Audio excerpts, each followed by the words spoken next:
Excellences, Mesdames, Messieurs les ambassadeurs,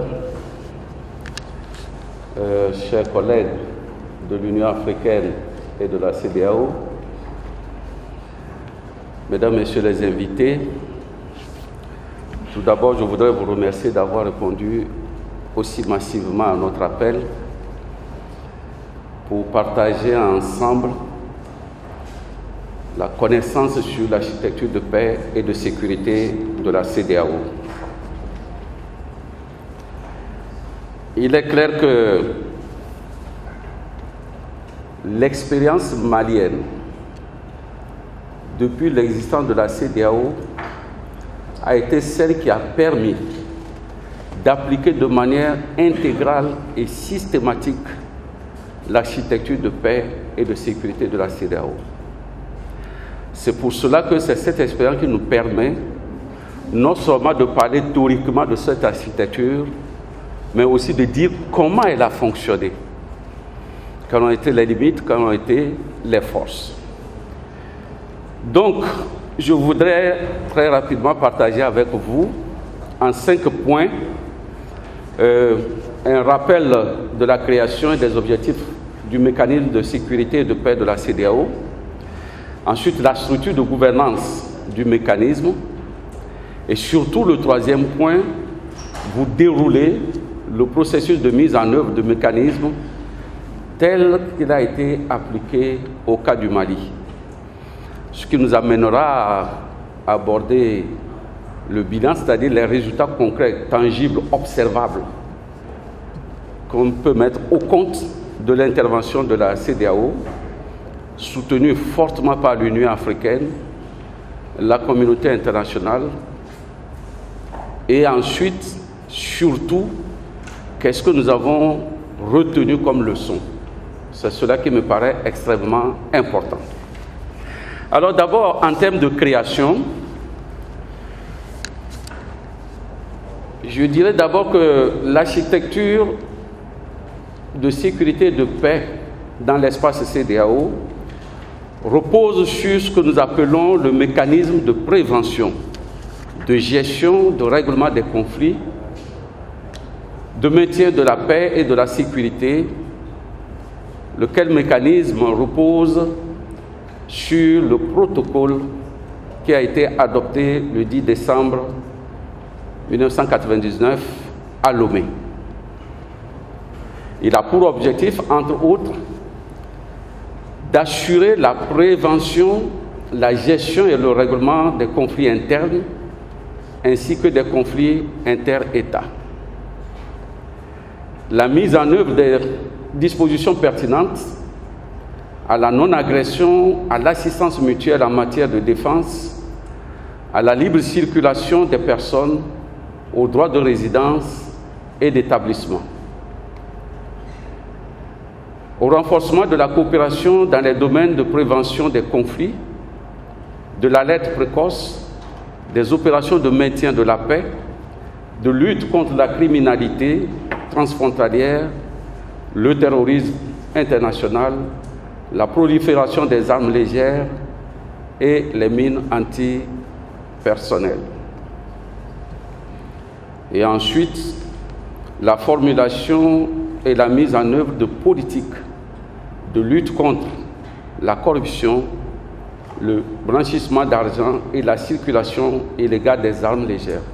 Donc lorsque nous parlons de mécanismes de prévention de gestion de conflits, c'est depuis tout ce qui est lié à la gouvernance jusqu'à ce qui est lié au développement ainsi qu'aux mesures d'accompagnement pour consolider et faire en sorte précisément que les causes des crises soient mitiguées avant.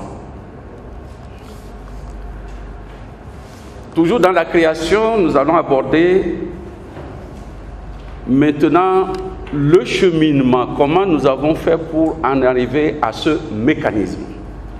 Tout a commencé 2 ans après seulement la création de la CEDEAO par l'adoption d'un accord cadre de non-agression et d'assistance mutuelle en matière de défense, que nous appelons ANAD. c'est pour vous dire que la CEDEAO, comme les autres organisations économiques régionales, ont été créées uniquement que pour des questions d'intégration économique. Mais l'Afrique de l'Ouest, très tôt, a compris que l'intégration économique n'aura pas de sens dès qu'on n'aura pas maîtrisé les paramètres de la sécurité. Et donc, évoluant avec son temps, souvenez-vous, jusqu'à la fin des années 70, des conflits entre États étaient plus ou moins nombreux. C'est pour cela que les pères fondateurs immédiatement se sont dit, c'est-à-dire que si un État est attaqué, les autres États ont l'obligation de venir en aide. Par après, un an après, ils ont adopté le protocole de non-agression. C'est-à-dire que chaque État doit prendre l'engagement solennel d'éviter de créer des problèmes à un autre État, de ne pas donner l'occasion aux crises de naître entre États.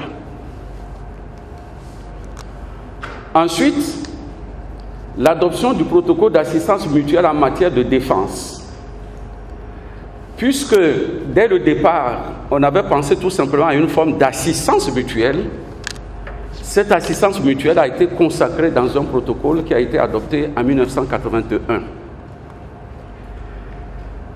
Et puis dans la réflexion, il y a eu l'adoption du protocole d'application de la non-agression, de l'accord cadre donc, en 1981 également, et qui consolidait finalement le fait de s'engager de ne pas provoquer autrui, mais de s'assister lorsque autrui a des problèmes et d'avoir l'obligation de s'entraider sur le plan militaire. Ensuite, l'adoption de la déclaration de moratoire sur l'importation, l'exportation et la fabrication des armes légères. L'Afrique de l'Ouest a été la première sous-région à se dire c'est bien beau de dire il ne faut pas les guerres, il ne faut pas ceci, etc. Mais si les armes se vendent comme des petits pains partout, évidemment, on donne l'occasion aux guerres d'éclater. C'est pour cela que les États ont accepté le moratoire, c'est-à-dire que chaque État s'engage à perdre sa liberté d'acheter des armes légères comme il veut. Et en Afrique de l'Ouest, quand un pays veut acheter des armes légères, les armes lourdes relèvent du commerce international. Mais les armes légères, aucun pays membre de la CEDEAO ne peut, de par sa souveraineté, décider d'acheter des armes comme il veut. Lorsqu'il a envie d'acheter des armes légères, il doit saisir la commission de la CEDEAO, qui doit demander l'autorisation aux 14 autres pays qui doivent donner leur accord écrit avant de donner l'autorisation à ce pays d'acheter les armes. Tout ça, c'est des mesures pour essayer de faire en sorte que la sécurité repose sur une volonté politique réelle. Et puis finalement, tout ceci a été consacré en 1999 à Lomé par le protocole relatif au mécanisme de prévention, de gestion, de règlement de conflits, de maintien de la paix et de la sécurité, qui est l'achèvement des tâtonnements de 20 ans par ce mécanisme qui permettait finalement de baliser toutes les actions à entreprendre pour sécuriser la paix. Et puis, 2 ans après, et ça c'est très important de le souligner, si vous regardez le premier acte pour promouvoir la paix, c'est lié à la non-agression. C'est-à-dire qu'on pensait que les causes des conflits venaient des autres États. On craignait surtout les conflits entre États. Donc toutes les mesures qui ont été prises, c'était d'éviter qu'entre les États, il y ait des conflits. Et puis au fur et à mesure, avec le processus démocratique, la chute du mur de Berlin, nous sommes rentrés dans la démocratie et il y a rupture totale des causes conflictogènes en Afrique, où pratiquement les États ne constituent pas du tout de menaces pour les États, mais que les menaces sont à l'intérieur des États. C'est-à-dire que le processus d'accès au pouvoir est devenu la principale cause de conflit en Afrique. Alors pour compléter toutes les dispositions qui ont balisé l'aspect militaire entre États, ils ont adopté le protocole additionnel sur la démocratie et la bonne gouvernance, où un ensemble de règles ont été édictées que les États membres devraient observer pour éviter précisément d'avoir des conflits à l'intérieur. Donc voilà en gros ce que nous appelons le mécanisme de prévention, de gestion, de règlement de conflits, de maintien de la paix et de sécurité. Maintenant, la structure de gouvernance de tout cela. D'abord, les organes de décision. Les organes de décision, c'est d'abord la conférence des chefs d'État, de gouvernement, qui regroupe tous les 15 pays et qui se réunit chaque fois que de besoin. Mais entre deux sommets, il y a le Conseil de médiation et de sécurité, qui est composé de 9 membres, c'est-à-dire le pays qui a été président, le pays qui va devenir président et 7 autres pays qui sont élus. Donc c'est ces 9 qui sont les garants de la sécurité entre deux sommets dans l'espace CEDEAO. Et se réunir autant au niveau des chefs d'État qu'autant au niveau des ministres, au niveau des ambassadeurs, dont les périodicités sont indiquées, à tel point que les ambassadeurs, dans leurs débats au niveau international, au niveau régional, détectent des causes de conflit et renseignent le Conseil de médiation et de sécurité ministérielle de ce que des problèmes sont en train de naître, soit entre États ou à l'intérieur d'États. Et le Conseil de médiation renseigne le sommet des chefs d'État de ce que nous avons atteint un point critique où si on ne fait pas attention, un conflit va naître. Et le sommet se réunit donc pour prendre des décisions appropriées. En dehors de ces organes qui sont au niveau des États, il y a la commission de la CEDEAO, dont le président est le principal animateur de ce mécanisme de prévention et de gestion de conflits. Il a assisté en cela par un commissaire qui est chargé des affaires politiques, paix et sécurité. Puis il y a les organes d'appui. Les organes d'appui, c'est d'abord la commission de défense et de sécurité. La commission de défense et de sécurité est l'organe presque technique qui permet au ministre, au conseil de médiation, d'apprécier. Et à ce niveau, c'est surtout des militaires, des spécialistes du secteur de sécurité, de renseignement, etc., qui sont dans cette commission. Et vous avez le comité des sages, le conseil de sages. Le conseil des sages, c'est un conseil qui est formé au niveau de la CEDEAO et qui comporte des personnalités de tous les secteurs de la vie, artistes, journalistes, footballeurs, politiques, de la société civile, etc., qui ont une certaine influence, qui peuvent en quelque sorte porter un message, influer sur le cours des événements, et ceux-là sont choisis dans les différents pays et composent ce qu'on appelle le conseil des sages. Ce qui veut dire que selon les besoins, on recourt à ce conseil par des individus ou par un groupe d'individus pour leur demander de jouer un rôle critique aidant à apaiser les tensions. Et vous avez la force en attente de la CEDEAO qui était connue sous forme de ECOMOG, c'est-à-dire le groupe de contrôle et de surveillance de cessez-le-feu. Parce que quand la CEDEAO avait commencé, naturellement les aspects militaires n'étaient pas une préoccupation, c'est-à-dire en termes de mise en œuvre, même si l'on sait qu'il y a la guerre, la CEDEAO ne s'est pas dotée de cette fonction. Mais c'est dit, lorsqu'il y a la paix, lorsqu'il y a des signaux, on devrait avoir une force qui permette, de par sa présence, de calmer les esprits et de faire en sorte qu'il y ait des confrontations. Donc c'était ça l'origine initiale de l'ECOMOG. Mais par la suite, ça a pris des développements Et le cas du Mali est la dernière étape de développement où nous sommes partis du contrôle de cessez-le-feu à ce qu'on appelle le maintien de la paix, la restauration de la paix, à l'imposition de la paix, qui est la première expérience où la CEDEAO a été obligée de se préparer à faire la guerre, alors que ce n'est pas ça son rôle, ce n'est pas ça son boulot, ce n'est pas ça son job. Mais la situation du Mali l'a contraint pour des raisons que nous allons expliquer un peu plus loin. Maintenant, nous allons aborder le processus de mise en œuvre. Comment tout cela est mis en musique. Alors, pour le mettre en musique, il faut d'abord se poser la question dans quelles conditions la CEDEAO doit intervenir. Et le cas du Mali, je dis, le cas du Mali a été l'exemple typique parce que systématiquement et de manière méthodique, nous avons suivi ce mécanisme.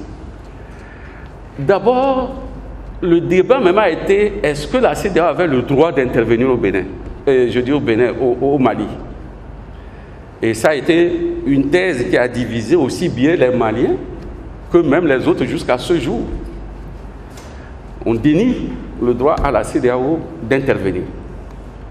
Mais dans ce protocole, il est indiqué que la CEDEAO se réserve le droit, sans demander la permission à l'État, au pays concerné, d'intervenir en cas d'agression ou de conflit armé intervenu dans un État membre ou de menace d'un tel conflit. Et ça, c'est à cause de l'assistance mutuelle en matière de défense. En cas de conflit entre 2 et plusieurs États membres, en cas de conflit interne, sous 3 volets, si ce conflit menace de déclencher un désastre humanitaire, si ce conflit constitue une menace à la paix et à la sécurité dans la sous-région. Si toutes ces conditions sont remplies, alors la CEDEAO se donne le droit d'intervenir. En cas de violation grave et massive des droits de l'homme, de remise en cause de l'état de droit, en cas de renversement ou de tentative de renversement d'un gouvernement démocratiquement élu. Et puis, le protocole permet au Conseil de médiation, sur la base d'informations pertinentes, de saisir le sommet des chefs d'État qui peuvent édicter d'autres conditions si elles ne rentrent pas ici, mais qui justifient que la CEDEAO intervienne. Si on revient au cas du Mali, en dehors du deuxième point, 2 ou plusieurs États membres, parce que ce n'est pas le cas, toutes les autres conditions étaient remplies dans le cadre du Mali. Même si le coup d'État a été le mobile principal, mais on constatera que toutes les autres conditions étaient au Mali, et donc par conséquent, un débat sur pourquoi la CEDEAO est venue est tout simplement fortuit, de par les textes qui lient les autres pays, y compris le Mali. Toujours dans le processus de mise en œuvre, nous allons aborder maintenant les différentes phases. Disons globalement, il y a 4 phases que nous allons identifier. La première phase de mise en œuvre de ce mécanisme, c'est la prévention, ce que nous appelons l'alerte précoce. L'alerte précoce nous amène à avoir un dispositif qui nous permet d'avoir des informations pertinentes qui, à un moment donné, constituent la sonnette d'alarme pour dire il faut faire quelque chose parce que la situation est grave. Et ce dispositif est basé à Abuja, mais à des démantèlements au niveau de la région et au niveau des pays. Au niveau des pays, nous avons ce que nous appelons les points focaux nationaux, qui sont un certain nombre d'individus qui sont choisis au sein de l'administration, au sein des organisations de la société civile, et qui ont pour fonction la collecte et le traitement d'informations, tant dans le domaine politique, économique, sécuritaires, etc., qui peuvent impacter sur la stabilité et la santé démocratique du pays. Pour ce faire, ils ont un instrument sous forme de questionnaire, des questions standardisées, des informations standardisées qui leur permettent de mettre ces informations à l'ordinateur. Ici, à Bamako, ces gens-là, ils travaillent au jour le jour. Il y a eu un crash à Kidal, l'information est partie. Il y a eu une marche de protestation des syndicats contre le gouvernement pour ceci, l'information est partie. Le marché a été brûlé, l'information est partie, etc. Donc voilà autant d'informations que les gens utilisent pour renseigner le système au jour le jour. Ces informations sont relayées vers des points régionaux. C'est-à-dire que la zone ouest africaine a été divisée en 4 zones et un pays choisi comme siège de cette zone, qui dispose aussi de l'équipement informatique nécessaire. Donc les informations du Bénin, du Togo, du Nigeria, qui sont dans la même zone, vont directement dans cette zone d'observation et de suivi, où les informations par pays sont agrégées. Autant l'information permet de savoir au niveau local quelle est la santé démocratique ou politique du pays, autant les zones permettent d'avoir la santé au niveau d'un espace zonal déterminé. Et donc, eux, ils traitent les informations qu'ils reçoivent individuellement des pays pour faire des informations qui permettent d'avoir une position sur une zone bien déterminée. Est-ce que cette zone vers l'est, est-ce qu'il y a menace? Cette zone vers le centre, il y a menace ou tout va bien? On a ces informations-là au jour le jour. Et ça fonctionne, pendant que nous parlons, ça fonctionne ainsi. Et puis, les zones relaient maintenant des informations agrégées au niveau zonal, au niveau d'Abuja, où toutes ces informations sont mises ensemble. D'abord pour voir est-ce que la zone est menacée ou en sécurité. Ensuite, à partir des informations nationales, on lit pays par pays quelle est la santé de ce pays. Et ça se traduit par des bandes de couleurs différentes, allant de la couleur verte à la couleur jaune, à la couleur rouge. Donc lorsqu'on approche la zone orange, on est déjà en alerte. Et c'est pourquoi nous appelons ça l'alerte précoce. Parce que lorsque vous quittez le vert, vous dites ce pays déjà en train d'aller vers le danger. De la même manière, on regarde au niveau de la région, quelle est la couleur? On se dit, la région est menacée. Donc, à Abuja, eux font la synthèse des données et des informations pour le suivi régulier des menaces et produisent des rapports sur la santé sociopolitique des pays de la région. Et ces rapports sont adressés au président de la commission. Le président de la commission traite ces informations et alimente le conseil de médiation et de sécurité. Et si c'est nécessaire, eux, ils alimentent les chefs d'État en termes d'informations pour savoir s'il faut réagir ou si on peut laisser voir. Donc voilà comment fonctionne le système d'alerte précoce. Et vous allez voir sur cette carte, vous avez les 4 zones. Vous avez la zone verte, donc vous avez le Sénégal, la Gambie, la Guinée-Bissau, le Cap-Vert, qui constituent une zone. Et la Gambie loge le cerveau de cette zone en termes d'information. Vous avez ensuite le jaune. Vous avez tous ces pays qui sont là et cela est basé en Sierra Leone, à Monrovia. Le cerveau est également là. Vous avez ensuite la zone centrale blanche et c'est à Ouaga. Et vous avez la zone bleue où le centre nerveux se trouve à Cotonou. Donc voilà comment ça fonctionne et comme je l'ai dit, à l'heure où je suis en train de parler, vous avez des informations qui sont en train d'alimenter ce système et qui permettent justement de se prononcer sur la santé de la zone. Toujours dans le processus, et ça c'est la première phase, nous abordons maintenant l'alerte précoce qui nous permet de réagir. Et si l'alerte précoce nous dit nous ne sommes plus dans le vert, mais nous sommes déjà à l'orange, c'est à ce moment-là qu'il faut commencer et nous déclenchons ce que nous appelons la diplomatie préventive.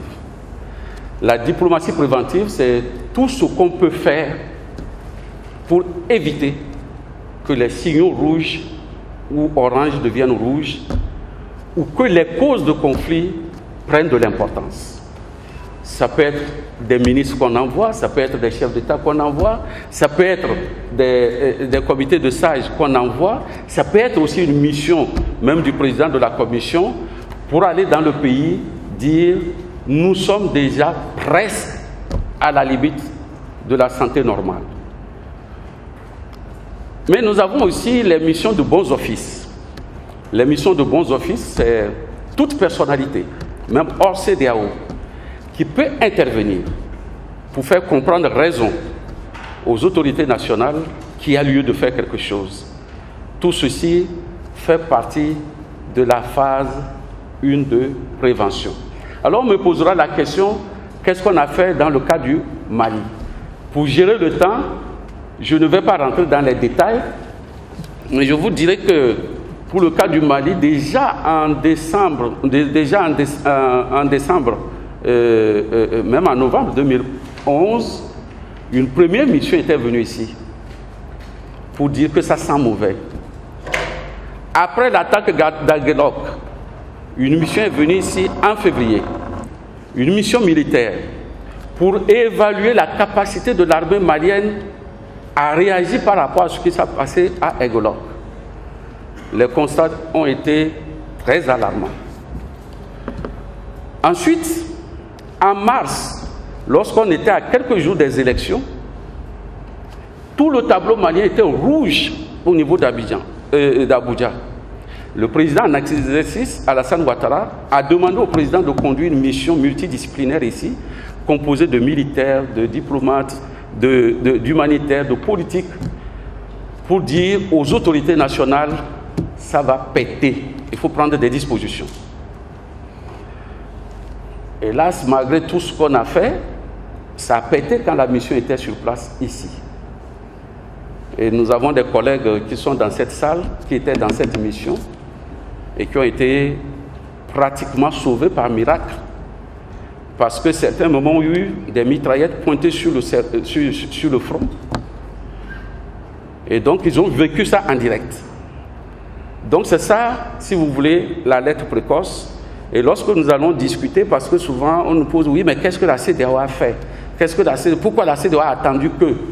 Mais vous savez, ici, pour ne pas aller plus loin, l'alerte précoce consiste à dire à autrui, fais attention, ça va péter, mais la réponse ne dépend pas de la CEDEAO. Si celui à qui vous vous adressez comprend ce que vous dites, réagit et prend des mesures, alors oui, l'alerte précoce peut être efficace. Mais comme dans le cas du Mali, les militaires nous ont dit non, nous sommes capables, nous allons contracter, tout ce que nous voulons, c'est seulement du matériel. La mission de la CEDEAO dit que ce n'est pas un problème de matériel parce que l'institution militaire elle-même n'en est plus une. Ils ont dit non, non, non, ça, si nous avons du matériel, on peut faire la guerre. En mars, quand le président était ici, c'était la même réponse. Du côté du président Toumani Touré, il a dit, écoutez, vous, CEDEAO, vous vous alarmez pour rien. Ce qui se passe au nord, ce n'est pas un problème. C'est mes fils qui étaient partis à l'extérieur qui sont en train de revenir. Par le dialogue, je peux régler le problème, ne vous en faites pas. Alors, quand un chef d'État vous répond de cette manière, vous qui donnez la lettre, qu'est-ce que vous avez d'autre à faire? Donc, c'est ça les limites de la lettre précoce. Ce n'est pas parce qu'on n'a rien fait, mais c'est que la réponse à la lettre précoce n'est plus du côté de la CEDEAO, mais c'est du côté des États. Maintenant, nous abordons, si vous voulez, la deuxième phase dans le processus de mise en œuvre du mécanisme, qui est que lorsque l'alerte précoce n'a pas convaincu, n'a pas permis d'arrêter l'engrenage, alors la crise advient et là, il faut la gérer. Et donc la CEDEAO s'est mise à gérer la crise malienne et cette gestion consistait d'abord à faire utiliser le premier instrument de ce mécanisme qui est la médiation. Lorsqu'un pays est en crise, pour la CEDEAO, la première solution est d'ordre politique, pacifique. Donc immédiatement on déclenche la médiation et la médiation consiste tout simplement à voir si c'est un groupe de personnalités, un groupe de chefs d'État ou un chef d'État qui, de par sa connaissance, ses relations, est capable de produire des effets sans être obligé de réunir tous les chefs d'État. Première caractéristique. Deuxième caractéristique, la médiation au sens de la CEDEAO est une facilitation externe en appui aux partis en conflit à l'intérieur d'un pays pour maintenir la possibilité de dialogue afin de leur permettre de trouver des solutions. Mais la médiation ne fait pas de la négociation, la médiation ne fait pas de la consultation, la médiation tout simplement est un appui de facilitation au dialogue. Parce que quand il y a conflit, c'est qu'il y a rupture de possibilité de dialogue. Tant qu'il y a le dialogue, on peut contenir des crises, on peut régler des crises. Mais quand il n'y a pas de dialogue, la crise n'a pas de solution. Donc le premier instrument utilisé, c'est la médiation. Et dans le cas du Mali, bien entendu, vous le savez, c'est le président Kampaoré qui a été sollicité parce qu'il avait fait ses preuves aussi bien en Côte d'Ivoire, en Guinée, au Togo, etc. Et donc on a dit la crise est très, très, très, très grave. Vous seul, vous pouvez le faire, essayer. Et sans rentrer dans le détail, on doit reconnaître que pour la première fois en Afrique, un coup d'État a pu être stoppé en moins de 2 semaines. La première fois en Afrique. Parce qu'en Afrique, il suffit d'avoir le courage de déclencher le coup d'État. On va protester, les bailleurs de fonds vont dire on a suspendu les aides, etc. Et puis 2 semaines, 3 semaines après, on dit oui, mais dialoguer pour trouver des solutions. Et puis petit à petit, on revient. Et puis le bonhomme, à un moment donné, il est plébiscité. Il suffit d'organiser après des élections et puis il est blanc comme neige. Et il reste. Mais en adoptant le protocole additionnel sur la démocratie et la gouvernance, la CEDEAO avait décrété la tolérance zéro au coup d'État. Voilà pourquoi, dans le cas du Mali, la CEDEAO n'a pas cédé à tout faire pour que ce coup d'État échoue. Parce que s'il n'échouait pas, ce serait un précédent dangereux. C'est les mêmes raisons qui ont fait qu'en Guinée-Bissau, la CEDEAO est intervenue sans demander la permission à personne. Aujourd'hui, on doit reconnaître que la Guinée-Bissau a fait des élections. Donc, c'est pour vous dire que la médiation, c'est le point de départ et c'est extrêmement important. Si la médiation ne réussit pas et qu'il y a tentative toujours de revenir au coup d'État, etc., alors on utilise le bâton. Le bâton qu'on utilise, c'est les sanctions. Parce que, comme j'ai l'habitude de dire, on ne met pas les États en prison. Vous ne pouvez pas dire un État fait des bêtises, on va le mettre en prison.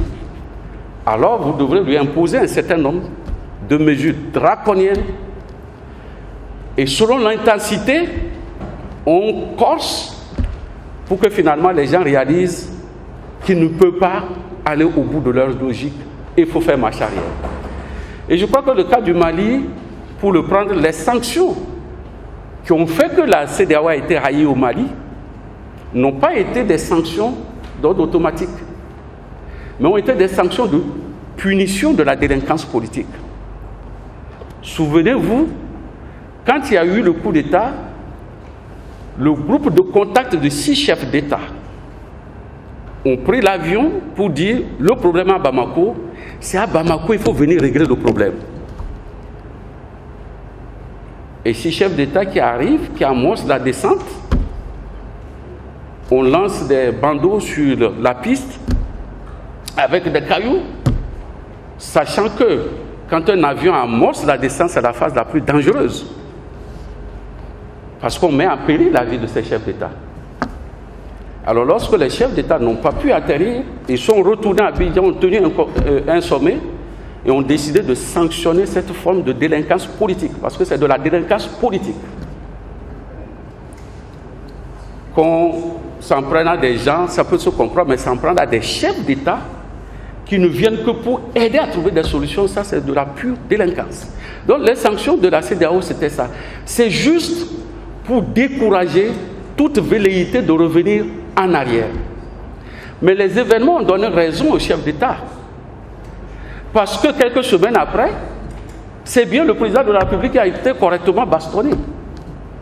Donc ça veut dire qu'ils étaient prêts à aller jusqu'au bout de leur logique. Mais vous vous rendrez compte aussi que lorsque la junte a compris que les sanctions devraient se durcir, des autorités religieuses ont fait un voyage nocturne à Ouaga pour rencontrer le médiateur qui a été ferme avec eux. Vous n'avez qu'une seule solution. Dites à la junte que le coup d'État ne sera pas accepté, ne réussira pas. Ils sont revenus lui tenir ce langage et il a prononcé sa fameuse déclaration du 1er avril. J'accepte de revenir à l'ordre constitutionnel. C'est les sanctions qui ont sauvé le Mali. Mais c'est à cause des sanctions aussi que la CEDEAO a été haïe par les Maliens. Et vous savez, lorsqu'ils ont accepté, automatiquement les sanctions ont été levées.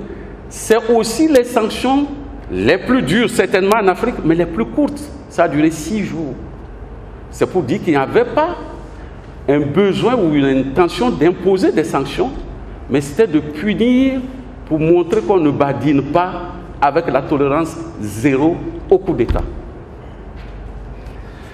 Maintenant, si on rentre dans le processus et que politiquement on peut régler les problèmes, pas de problème. Mais quand on se réfère à ce qui est arrivé ici au Mali, au nord du Mali, il n'y avait plus de problème politique à régler au nord du Mali. Alors on passe à l'autre étape, qui est le maintien de la paix ou la restauration de la paix. Mais je dis, pour le Mali, ça a été l'imposition de la paix, c'est-à-dire la guerre. La CEDEAO n'est pas faite pour ça pourtant. Mais pourquoi la CEDEAO l'a fait? Nous pourrons développer ça plus tard, soit dans les questions ou à la dernière partie.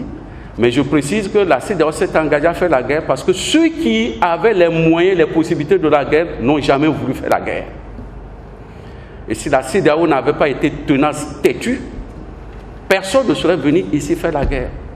Et je vais vous le démontrer un peu plus tard. Et puis, l'architecture de paix et de sécurité fonctionne sur la base surtout de la coopération triangulaire entre la CEDEAO, l'Union africaine et les Nations unies.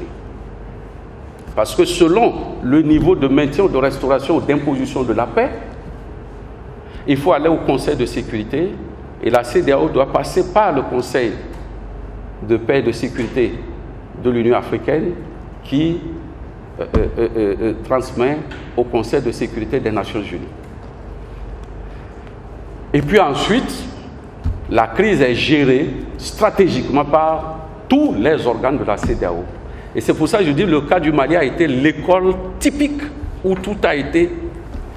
Les chefs d'État se sont réunis au moins 11 fois. Le Conseil ministre s'est réuni au moins 15 fois. Les chefs d'état-major se sont réunis au moins 17 fois. Tout ça à cause de l'imposition de la paix. Et les gens disent, bon, la CEDEAO, ils ne savent que se réunir, etc. Mais l'imposition de la paix est un acte grave. Impliquer des armées différentes, lusophones, anglophones, francophones, seule la sous-région a pu le faire avec efficacité.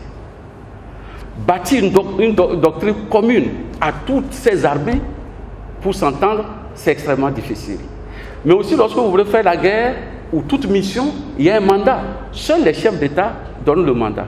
Mais les chefs d'État ne peuvent donner le mandat que si, au niveau des techniciens, des chefs d'État-major, ils se réunissent pour définir le contour de ce mandat, que le conseil de médiation l'approuve avant que les chefs d'État l'approuvent. Donc, pour une décision, vous avez déjà 3 réunions. Mais si le mandat change entre-temps, il faut recommencer le même processus. Donc la CEDEAO ne s'est pas trop réunie. La CEDEAO s'est réunie chaque fois que les circonstances ont changé et que le mandat devrait changer. Nous continuons avec la troisième phase. La troisième phase, c'est la période post-crise et de maintien de la paix et de la sécurité. Je peux dire que nous sommes dans cette phase-là. Et dans cette phase, nous avons comme accompagnement l'appui à l'organisation d'élections transparentes pour qu'on puisse mettre des institutions crédibles sur la place.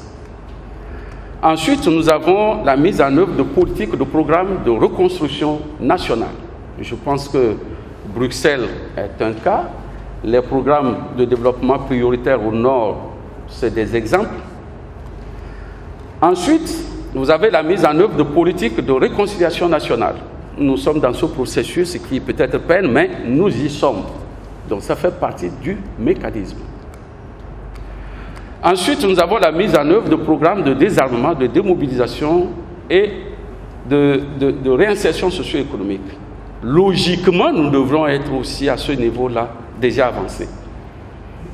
Mais pour l'instant, cela ne marche pas parce qu'on parle de cantonnement avant même d'avoir un programme dans lequel s'inscrit le cantonnement. Le cantonnement n'est pas un amusement.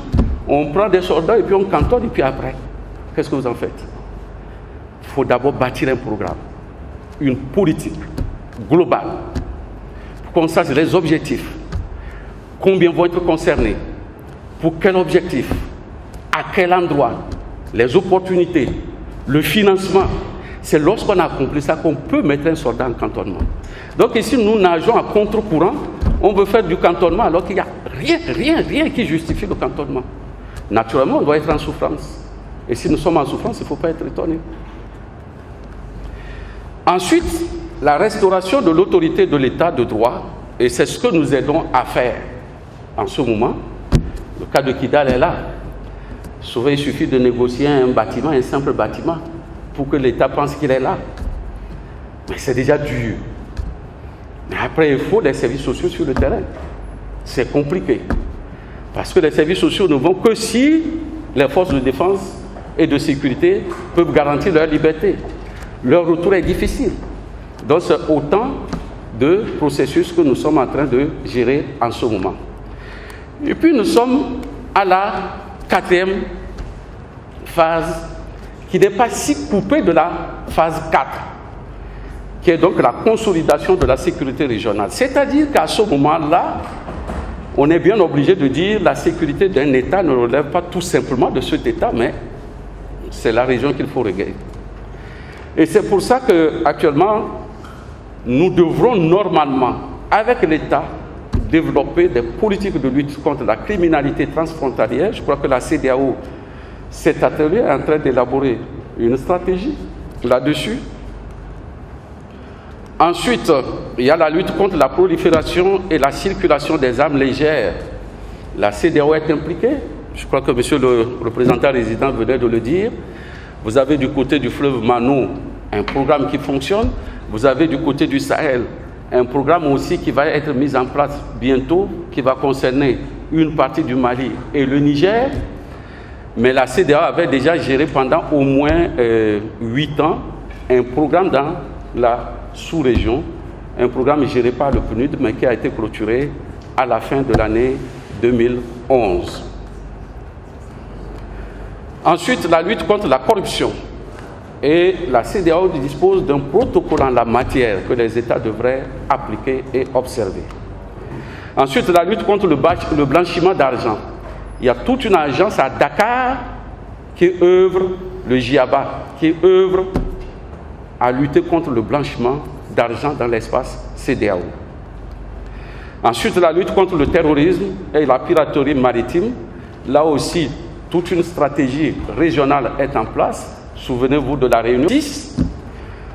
Pour finaliser sa stratégie Sahel de la CEDEAO, pour la cohérence, la stabilité et le développement des espaces sahéliens, et pour que nous puissions essayer de voir comment, au-delà du militaire, mettre du contenu de développement. Et sans préjuger des décisions qui ont été prises, le projet de document qui avait élaboré comportait trois axes, sinon 4. Un premier axe sur le transport des infrastructures. Tant que dans le nord du Mali, on ne permettra pas aux gens de circuler normalement, il serait très difficile d'aider ces pays à se développer.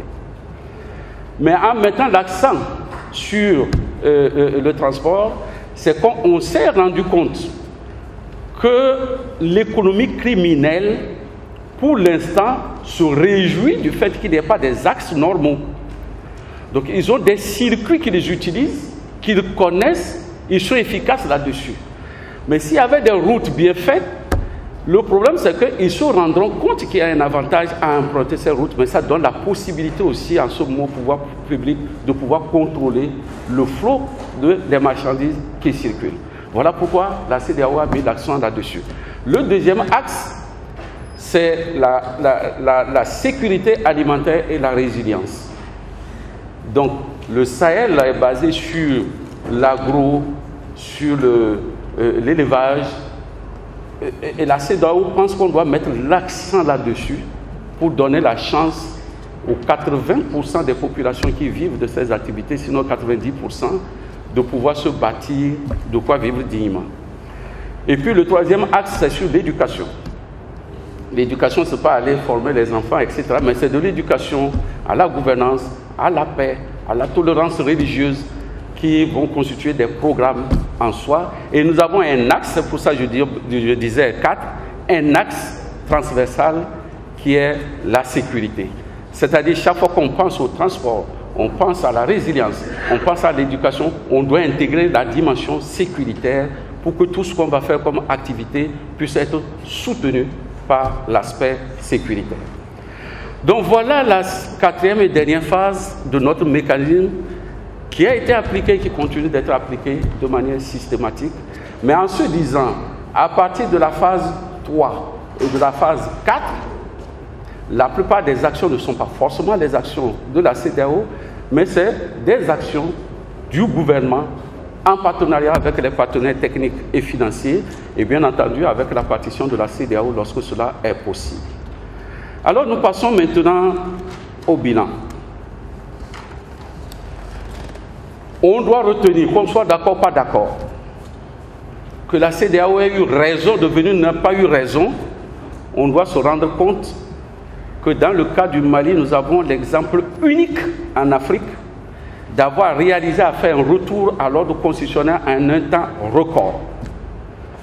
Je crois qu'il y a 2 ans, personne ne pariait que cette crise devrait se terminer dans 3 ans ou 4 ans. Mais aussi rapidement que cela a surpris pour son commencement, aussi rapidement, on est arrivé quand même à un ordre constitutionnel à partir déjà de la médiation qui, en moins de 10 jours, a pu faire échec au coup d'État. Ensuite, il y a eu une mobilisation politique sans précédent dans la région ouest africaine. Je vous parlais du nombre de réunions. Aucun pays de la sous-région n'a bénéficié d'autant de sollicitude des chefs d'État en termes de mobilisation par des réunions pour aider le Mali à gérer la crise en partenariat avec l'Union africaine et les autres partenaires. Ensuite, un consensus planétaire exceptionnel pour la cause du Mali sous l'instigation de la CEDEAO. Souvenez-vous de la résolution 2056 qui a été obtenue le 5 juillet 2012. Très difficilement, c'est cette résolution qui a permis pour la première fois qu'aux Nations Unies, toutes les nations acceptent de se mobiliser derrière la CEDEAO pour aider le Mali. Mais cette résolution a été conquise très difficilement. Ensuite, l'élaboration d'un concept d'opération militaire internationale de sauvetage du Mali. Pour une fois aussi, on doit dire que les Africains ont pu concevoir un concept d'opération militaire à l'échelle internationale qui permet aujourd'hui à toutes les troupes du monde de pouvoir intervenir au moment chaud ou d'intervenir maintenant dans le cadre de la sécurisation du Mali. Ensuite, la libération éclair des régions du Nord occupées par les terroristes grâce à l'action conjuguée des troupes africaines et françaises. Je crois que ça, tout le monde le sait. C'est la guerre la plus courte contre le terrorisme. Je ne voudrais pas évoquer combien d'années les Russes sont passés en Afghanistan contre le terrorisme. Je ne sais pas combien ça dure, la présence des Américains en Afghanistan, en collaboration avec les pays de l'Europe, dont certains sont en train de revenir. Mais c'est précisément ce terrorisme-là qui est en train de bourgeonner au Mali. Et on a réussi quand même, en très peu de temps, je dirais pratiquement en 2 semaines, à annihiler, si vous voulez, les racines profondes de cette crise grâce à l'action de la France qui nous a permis de détruire par des frappes chirurgicales les dépôts, les centres d'entraînement, les dépôts de carburant, de munitions, etc. Et le terrorisme a été tellement affaibli en 3 jours, en 4 jours de frappe, que les gens ont reflué. Mais malheureusement, le terrorisme n'est pas mort. Ils sont peut-être à côté et nous devrons rester toujours vigilants. Ensuite, la mise en place d'autorités légitimes suite à des élections jugées transparentes et crédibles. Puisqu'on dit depuis que le Mali a existé, c'est la première fois qu'il y a eu de vraies élections avec une participation forte, avec des résultats non contestés.